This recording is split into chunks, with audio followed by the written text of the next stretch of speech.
ওই আপু আসেন আসেন আসেন, জলপাইয়ের আচার, চালতার আচার, তেঁতুলের আচার, আসেন আসেন, একেবারে মুখরোচক আচার। এই আচার পুরো বাংলাদেশে পাবেন না। আসেন আসেন আসেন। হেই বাবু, আমি না আচার খাবো, আচার খাবো, প্লিজ আমাকে আচার কিনে দাও। তুমি আচার খাবা?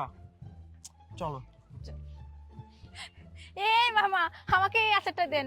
না না, এটা দেন, এটা দেন। না না না, এইটা দেবেন, এইটা। কি বললে? না না না না না না না। আচ্ছা কোনটা খাবো? দাঁড়ান, আমি একটা আচার দিই, সেটা খান। খাইয়ে দেখেন, পুরো 1 মাস আপনার মুখে লাগে থাকবে। এই নেন। বাবু, সেই টেস্ট আচারটা। তুমি টাকাটা দিয়ে দাও। মুই দিম মানে? মোদের টাকা আছে, তুমি দাও। কি বলো, তুমি না আমার বয়ফ্রেন্ড, কে টাকা দিবে তুমি না দিলে? মুই তোমার বয়ফ্রেন্ড, জামাই তো না, মুই তোমার গিলেঙ্গে দাঁত নি নেই। কি এত বড় কথা বলে তুমি আমাকে? যাও, তোমার সাথে ব্রেকআপ। বাবু শোনো, দাঁড়াও, শোনো দাঁড়াও। এই মিয়া, আমার টাকা দিয়ে যান, আচার খাইলেন। দূর মিয়া, দেখতেছেন আমার গার্লফ্রেন্ড চলে যেতেছে, আপনি আসলে আপনি টাকা নিয়া ধর মিয়া, ফাউল, টাকা দিন পরে লেখকে রাখেন বাকিতে। শালা বাটপার, দূরেই বাটপার।